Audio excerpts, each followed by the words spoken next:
Question of day में concept builder problem में आप लोग को रिलेशन का आईआईटी मेंस एडवांस का पीवाईक्यू बताने जा रहे हैं। चलिए स्टार्ट करते हैं। क्या है इसमें? कह रहा let A and B are two sets containing two elements and four elements respectively. दो सेट है, ए है और क्या है, बी है। तो ए सेट है और क्या है, बी सेट है, और उसमें दो, इसमें दो है और इसमें क्या है, चार एलिमेंट है respectively. The number of subsets of A cross be having at least three element. अब अगर ऐसा कहता, इसमें कह रहा है ऐसा कितना सबसेट्स है उसका जिसमें कम से कम तीन एलिमेंट होना चाहिए। तो जब इसका सबसेट्स ए क्रॉस या किसी भी सेट का निकालते हैं तो एक भी एलिमेंट नहीं कंटेन करता हुआ सबसेट, एक एलिमेंट को कंटेन करता हुआ सबसेट, दो एलिमेंट को कंटेन करता हुआ सबसेट, सो ऑन, सभी एलिमेंट को कंटेन करता हुआ सबसेट्स। इस टाइप से कोई सबसेट होता है। जैसे मान लीजिए हम लेते हैं एक सेट ऐसा है 1 2, तो इसका सबसेट्स निकालेंगे तो एक भी एलिमेंट कंटेन नहीं करता हुआ ये सबसेट्स हो जाएगा। देखिए बात को समझिए, इसका सबसेट्स अगर हम निकालेंगे तो एक भी एलिमेंट नहीं कंटेन करता हुआ 5 हो जाएगा, एक एलिमेंट कंटेन करता हुआ ये 2 हो जाएगा सेट, दोनों एलिमेंट कंटेन करता हुआ 1 और 2 हो जाएगा। तो इस टाइप से एक भी एलिमेंट नहीं, एक एक एलिमेंट कंटेन करता हुआ, फिर दो एलिमेंट कंटेन करता हुआ, इस टाइप से आपको टोटल सबसेट्स रहता तो ये सबको काउंट कर लेते, लेकिन ये एक भी एलिमेंट को कंटेन नहीं करता हुआ एक सबसेट है, एक एक एलिमेंट को कंटेन करता हुआ दो सबसेट है, दो एलिमेंट को कंटेन करता हुआ एक सबसेट है। तो इस ढंग से आपको यहां पर सबसे पहले ए क्रॉस बी में कितना टोटल सबसेट्स होगा वो अगर निकालना रहता तब तो सीधा निकाल लेते। टोटल नंबर ऑफ सबसेट्स निकालना रहता, टोटल नंबर ऑफ सबसेट्स अगर निकालना रहता ऑफ ए क्रॉस बी तो क्या करते, किसी भी सेट का टोटल नंबर ऑफ सबसेट्स कैसे निकालते हैं, 2 टू दी पावर उसमें कितना नंबर ऑफ एलिमेंट्स होता है तो एन ऑफ ए क्रॉस क्या बी, और ए अगर निकालना रहता तो 2 टू दी पावर, और N of A cross B number of elements of A cross B में कैसे निकालते हैं तो इसका सीधा फॉर्मूला होता है एन ऑफ ए और इनटू क्या एन ऑफ बी, और दिस इज इक्वल टू क्या हो जाएगा 2 to the power, number of elements A में कितना है 2 है और बी में कितना है तो 4 है, तो ये वाला हो जाता है 2 टू दी पावर क्या 8। लेकिन ये नहीं निकालना है हमको, ये नहीं निकालना है, टोटल नंबर ऑफ सबसेट्स नहीं निकालना है, बस आपको बता दिए कि कोई कंफ्यूजन नहीं होना चाहिए। ये हमको नहीं निकालना है, निकालना है जिसमें कम से कम 3 एलिमेंट्स है। तो कम से कम 3 एलिमेंट्स मतलब यहां पर टोटल अगर एलिमेंट्स देखा जाए तो नंबर ऑफ एलिमेंट्स कितना हो जाएगा, N of A cross B में कितना नंबर ऑफ एलिमेंट्स हो जाएगा तो एन ऑफ ए हम निकाले हैं इंटू एन ऑफ बी, और this is equal to 2 into क्या 4, मतलब क्या 8 एलिमेंट है। तो टोटल उसमें से 8 एलिमेंट है एन ए क्रॉस बी में, मतलब ए क्रॉस बी जब निकालेंगे उसमें टोटल 8 एलिमेंट है। तो 8 एलिमेंट्स में से अब सबसेट्स कैसे बनेगा, एक भी नहीं लेके, दो एक एक लेके, दो दो लेके, तीन तीन लेके, चार चार लेके, पांच पांच लेके, छह छह लेके, सात सात लेके, आठों लेके, ऐसे नहीं बनेगा। लेकिन अब वो सभी लेके बना दीजिएगा तो इतना बनेगा।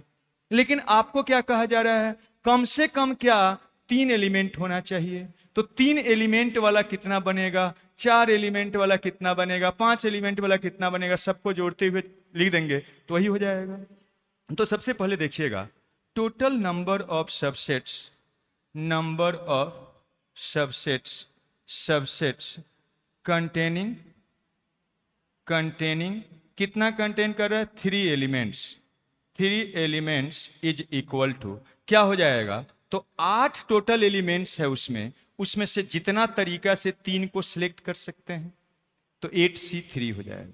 कभी भी कोई डिफरेंट थिंग्स है, n थिंग्स है, उसमें से r थिंग्स को सिलेक्ट करना है तो NCR होता है। तो 8 डिफरेंट थिंग्स है उसमें, 8 एलिमेंट्स है उसमें से 3-3 एलिमेंट को सिलेक्ट करके जितना तरीका से आप 3-3 एलिमेंट को सिलेक्ट करिएगा उतना ही नंबर ऑफ क्या आपका 3 एलिमेंट से बना हुआ सबसेट्स होगा। फिर उसी टाइप से देखिए total number of subsets containing 4 elements, 4 element वाला के लिए क्या हो जाएगा 8 में से 4-4 जितना तरीका सेलेक्ट करिएगा। उसी टाइप से टोटल नंबर ऑफ सबसेट्स क्या हो जाएगा जो 5 एलिमेंट्स को कंटेन करता है, तो 5 को जितना तरीका से सिलेक्ट कर सकते हैं, तो 8C5 हो जाएगा। फिर उसी टाइप से 6 वाला लिख दीजिए, 6 वाला लिख दीजिए, तो क्या हो जाएगा, 6 एलिमेंट को लिए लिख सकते हैं, इधर लिख देते हैं, इज इक्वल टू कितना हो जाएगा, 8C6 हो जाएगा। फिर उस टाइप से अगर 7 एलिमेंट अगर ले लेके आप से बनाएंगे, तो सबसेट्स कितना होगा, जितना तरीका से 7 को सिलेक्ट कर सकते हैं, तो 8C क्या हो जाएगा, 7। फिर लास्ट क्या हो जाएगा, ए वाला, जब सभी 8 को सिलेक्ट करते हैं, तो 8 को सिलेक्ट करते हुए कितना हो जाएगा, तो 8C8 हो जाएगा।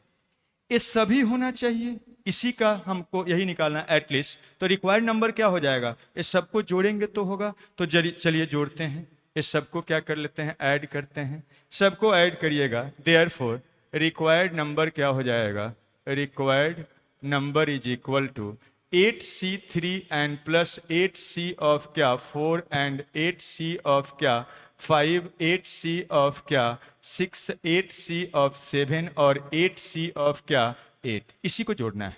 तो एक तो तरीका सबका वैल्यू निकाल, लेकिन उसमें बहुत कॉम्प्लेक्स हो जाएगा।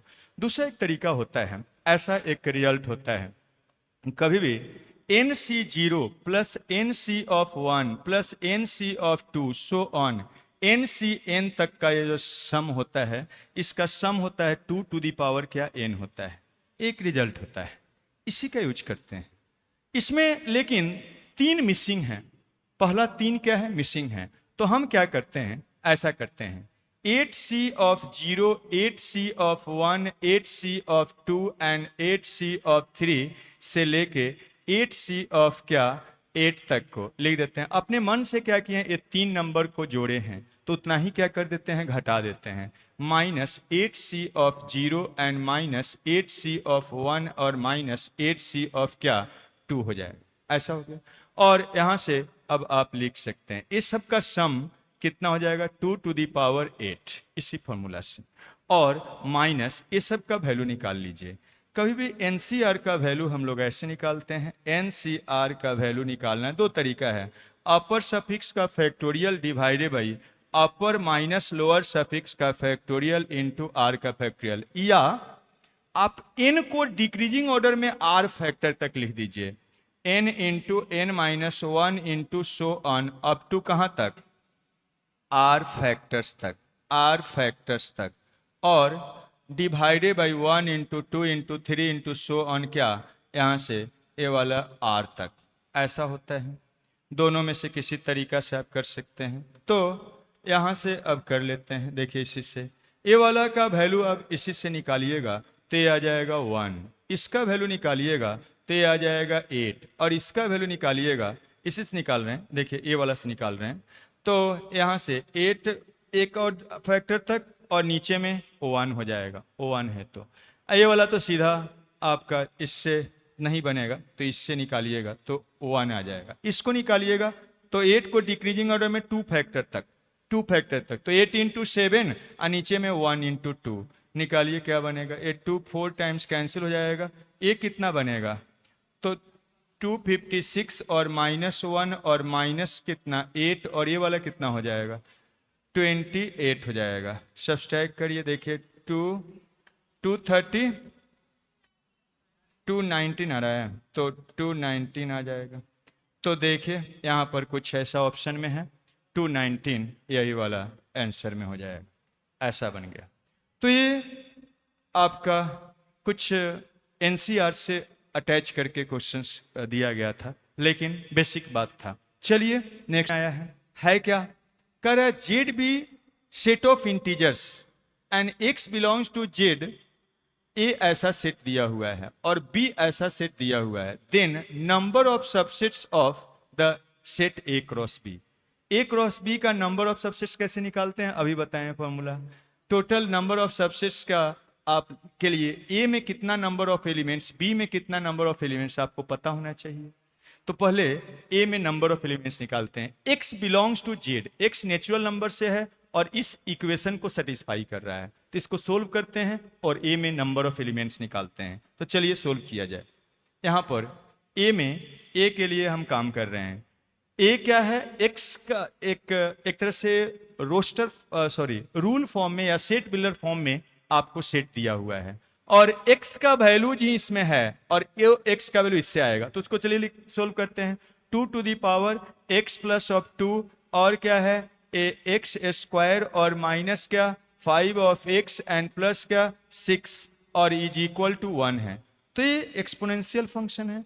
तो बेस दोनों साइड क्या कर देते हैं, सेम कर देते हैं, या पावर सेम करते हैं तभी वैल्यू निकलेगा। तो हम 1 को लिख सकते हैं 2 का पावर 0, और दोनों साइड बेस सेम हो गया तो पावर इक्वल हो जाएगा। तो x प्लस 2 और इंटू क्या x square minus 5 of x and plus क्या 6 और इक्वल टू क्या हो जाएगा 0, और इसका फैक्टर कर दीजिए तो -2 -3, ये दोनों का प्रोडक्ट ही ऐसा होगा -3। तो ये वाला हो जाएगा x प्लस 2 और इसका फैक्टर x माइनस ऑफ 2 और x minus of 3 as equal to 0। तो यहां से आ गया x का वैल्यू क्या -2 और 2 और 3। अब देख लीजिए कर x belongs to Z, Z मतलब इंटीजर्स, ये सारा इंटीजर्स है। अगर इंटीजर नहीं रहता तो उसको रिजेक्ट कर देते, सब ध्यान रखना है। तो a क्या हमारा बन के आ गया, देयरफॉर a सेट हमारा आ गया, x का सारा वैल्यूज ही कंटेन करेगा। x का ये 3 वैल्यूज है, -2 2 और क्या 3 हो गया।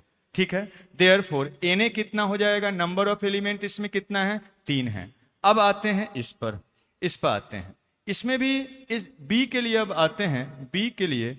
तो b का x का वैल्यू कंटेन करेगा जो इसको सेटिस्फाई करेगा। z है मतलब इंटीजर होगा x और इसको सेटिस्फाई करना चाहिए। तो चलिए इक्वेशन से x निकालते हैं, -3 और क्या है 9 है। तो क्या करिए 1 ऐड कर दीजिए हर जगह, x निकालना है तो बाकी सबको हटा दीजिए यहां से। तो सिंपल बेसिक इनइक्वालिटी है, तो x को छोड़ के बाकी हटा दीजिए। तो रूल से हटाइए, 1 जोड़ दीजिए, 1 जोड़िएगा तो यहाँ क्या हो जाएगा, इसमें क्या कर रहे हैं 1 ऐड कर रहे हैं। तो ऐड करेंगे तो यहाँ -2 हो जाएगा और यहाँ 2x हो जाएगा और यहाँ पर 1 जोड़ने पर 10 हो जाएगा। अब 2 से डिवाइड कर दीजिए, 2 से क्या करिएगा डिवाइड कर दीजिए, 2 से डिवाइड कर दीजिए तो क्या बचेगा देखिएगा, यहाँ -1 हो जाएगा, यहाँ x हो जाएगा, यहाँ 5 हो जाएगा। एंड x कहाँ से बिलोंग कर रहा है, z से मतलब इंटीजर से। तो देयरफॉर x का वैल्यू क्या हो गया देखिए, तो इसके बीच इससे बड़ा इंटीजर क्या हो जाएगा 0 हो जाएगा, 1 हो जाएगा, 2 हो जाएगा, 3 हो जाएगा, 4 हो जाएगा, 5 तो बराबर हो जाएगा फिर। तो देयरफॉर आप कह सकते हैं b कितना हो जाएगा, b x का सारा वैल्यू 0 1 2 3 और क्या 4 हो गया। देयरफॉर n ऑफ b कितना हो जाएगा देखिए 5 हो गया, तो 5 हो गया। देयरफॉर आपको क्या निकालना है, अब नंबर ऑफ, आपको बोला जा रहा है therefore number of subsets, number of subsets of किसका a क्रॉस b। तो किसी भी a क्रॉस b भी एक सेट ही होता है, किसी भी सेट का अगर नंबर ऑफ सबसेट्स निकालना है तो 2 टू द पावर उसका नंबर ऑफ एलिमेंट्स, तो 2 to the power n of a क्रॉस b हो जाएगा, होगा। और this is equal to 2 to the power n of a और इनटू क्या होता है n ऑफ b होता है, ये दोनों का नंबर ऑफ एलिमेंट्स का प्रोडक्ट हो जाता है। और this is equal to 2 to the power na कितना निकाले हैं 3 आया है, और n ऑफ b कितना निकाले हैं 5, तो 2 पर पावर क्या कितना हो जाएगा 15। तो ये सिंपल क्वेश्चन आपको ये था, यही आंसर हो जाएगा। तो 2 टू दी पावर 15 ऐसा आंसर हो गया। और समझिए क्या कहा गया है, बोला जा रहा है R is equal to this, xy belongs to z, this is a relation on the set of integer z। मतलब R एक रिलेशन है, कहां से कहां तक है, तो R से z से z डिफाइंड है, रिलेशन है। रिलेशन क्या है, रिलेशन R ऑन क्या है सेट z है। इसका मीनिंग होता है, इसका मतलब होता है R इज डिफाइंड कहां से कहां तक डिफाइंड होगा, Z टू Z से Z डिफाइंड है। कभी रिलेशन ऑन सेट का मतलब यही होता है। अब क्या कर रहा है, और Z इंटीजर है, then the domain of R inverse क्या होता है, तो R इनवर्स का मतलब होता है R अगर A से B में डिफाइंड है, A टू क्या है B में डिफाइंड है, देन कैसे डिफाइन होता है? आर इनवर्स क्या होता है? बी से ए डिफाइन होता है। एंड आर इनवर्स ऐसा होता है, इसमें ऑर्डर्ड पेयर क्या होता है? वाई एक्स हो जाता है। अगर ऑर्डर्ड पेयर एक्स वाई में क्या होता है? रिलेशन में ऑर्डर्ड पेयर एक्स वाई है तो उसका इनवर्स में क्या होता है? वाई एक्स हो जाता है। मतलब डोमेन रेंज को इंटरचेंज करके जो नया रिलेशन बनाते हैं उसी को उसका क्या बोलते हैं? Inverse relation. तो हम लोग को पहले आर पता चलेगा तो उसका इनवर्स रिलेशन भी पता चल जाएगा क्या क्या है उसमें एलिमेंट। तो पहले आर पता कर लीजिए। आर कैसे निकालिएगा? देखिएगा, ध्यान दीजिए, यही रिलेशनशिप दिया हुआ है। इसका मीनिंग क्या है? सिंस ऐसा दिया हुआ है, एक्स स्क्वायर एंड प्लस क्या a three of Y square is less और इक्वल टू 8, और एक्स भी इसी से आएगा एंड एक्स और वाई ये दोनों कहां से आता है? जेड से आता है। जेड का मतलब क्या हो गया? ए 0 प्लस माइनस 1 प्लस माइनस 2 और सो ऑन, इसी से आएगा। अगर ए एक्स वाई इस रिलेशन को सेटिस्फाई करता है तो ओ ऑर्डर्ड पेयर रिलेशन में होगा। इसका मीनिंग क्या है? एक्स वाई बिलोंग्स फ्रॉम क्या? रिलेशन। तो यही पता करना है कि इसको सेटिस्फाई करता हुआ कितना ऑर्डर्ड पेयर है। जो ऑर्डर्ड पेयर इसको सेटिस्फाई करेगा वही क्या होगा? रिलेशन में बिलोंग करेगा। जब आर पता चल जाएगा तो उसका इनवर्स पता चल जाएगा। क्लियर है? तो हमारा मकसद पहले हो गया आर निकालना। आर निकालने के लिए हमको ए ऑर्डर्ड पेयर पता करना है जो इसको सेटिस्फाई कर रहा है। तो चलिए निकाल लीजिए। क्या करिएगा आप? y का वैल्यू या x का वैल्यू इसमें से रखते जाइए। x और y इसी में से आएगा। तो अगर x का वैल्यू हम ले लेते हैं, x का वैल्यू कुछ भी ले लीजिए या y का वैल्यू ही लीजिए, कोई एक लीजिए, एक y ले लीजिए, ज़्यादा आसान रहेगा। y का वैल्यू ले लेते हैं 0। y 0 लीजिएगा तो एक्स स्क्वायर देखिएगा, y 0 तो एक्स स्क्वायर का वैल्यू लेस और इक्वल टू क्या? 8। अब x भी इसी में से आएगा, रख रख के चेक कर लीजिए कि कौन कौन सा सेटिस्फाई करेगा। तो यहां से आ जाएगा, x का वैल्यू देखिएगा, 0 सेटिस्फाई कर रहा है, हो जाएगा। प्लस और माइनस 1 सेटिस्फाई कर रहा है, हो जाएगा। प्लस या माइनस 2 सेटिस्फाई कर रहा है, हो जाएगा। क्या 3 सेटिस्फाई करेगा? नहीं करेगा। इसमें प्लस माइनस 3 भी होगा, इसमें प्लस माइनस 3 भी होगा, लेकिन वो इसको सेटिस्फाई नहीं करेगा। तो यही y 0 होगा तो ये वैल्यू सेटिस्फाई करेगा।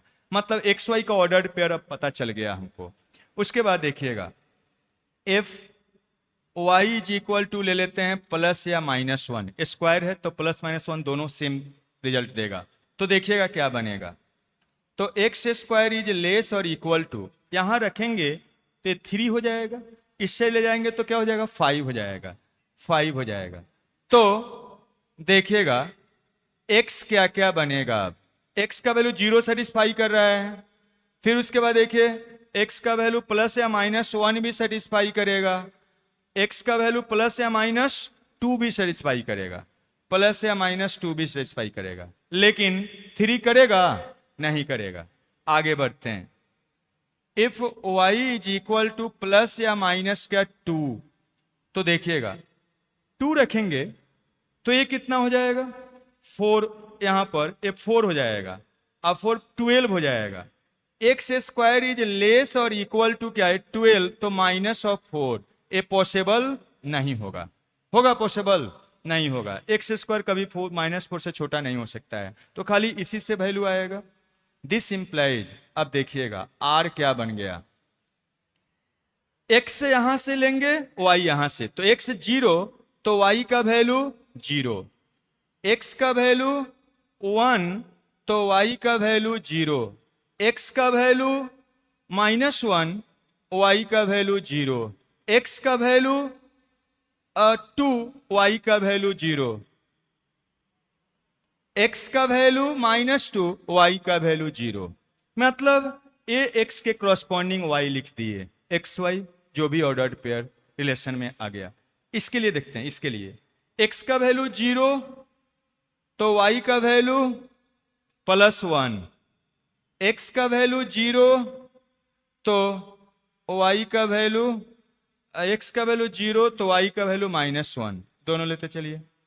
x का वैल्यू 1 तो y का वैल्यू 1, x का वैल्यू 1 तो y का वैल्यू -1, x का वैल्यू -1 तो y का वैल्यू -1। अब यहां से देख सकते हैं, देखिए x का वैल्यू -1 तो y का वैल्यू -1 ले लिए हैं। x का वैल्यू -1, y का वैल्यू -1, x का वैल्यू -1, y का वैल्यू 1 ले लीजिए। अब x का वैल्यू 2 तो y का वैल्यू 1, x का वैल्यू 2 तो y का वैल्यू -1, x का वैल्यू -2 तो y का वैल्यू क्या 1, या 1 पहले ले लीजिए, और x का वैल्यू -2 तो y का वैल्यू -1। सारा आ गया। तो हम लोग क्या लिख दिए, एक्स वाई का क्रॉसपॉन्डिंग वैल्यू, यही आर आ गया। अब हमको आर इनवर्स का डोमेन निकालना है, तो ध्यान दीजिए बात को। हमको डोमेन निकालना, तो पूरा आर इनवर्स लिखने की जरूरत नहीं है। Domain of R inverse, inverse का जो डोमेन होता है वो रेंज ऑफ क्या आर के बराबर होता है, क्योंकि वही इंटरचेंज करके बनता है। जो आर का डोमेन होता है इसका रेंज हो जाता है, जो रेंज होता है वो क्या हो जाता है, डोमेन। डोमेन का मतलब होता है एक्स का वैल्यूज, फर्स्ट कंपोनेंट का वैल्यू, और रेंज का मतलब होता है सेकेंड कंपोनेंट का वैल्यू। तो domain of R inverse range of क्या हो जाएगा, आर, मतलब y such that X Y belongs in क्या, आर। और अब लिख लीजिए, इसका सेकेंड इंटी लिखते जाना है, 0 हो जाएगा। सेकेंड इंटी मीन्स y का वैल्यू यहीं से लिखते जाना, क्या क्या है, 0 1 -1, यही ना हो गया। तो लिख दीजिए यहां पर कौन सा हो जाएगा, बी नंबर आंसर हो जाएगा। ठीक है, ये पूरा रिलेशन भी हमको नहीं लिखना जरूरत, लिख के बता दिए। सीधा डोमेन निकालना था तो यहां से y का वैल्यू लिख देते हैं। ठीक है, तो इस ढंग से चलिए आज के लिए हो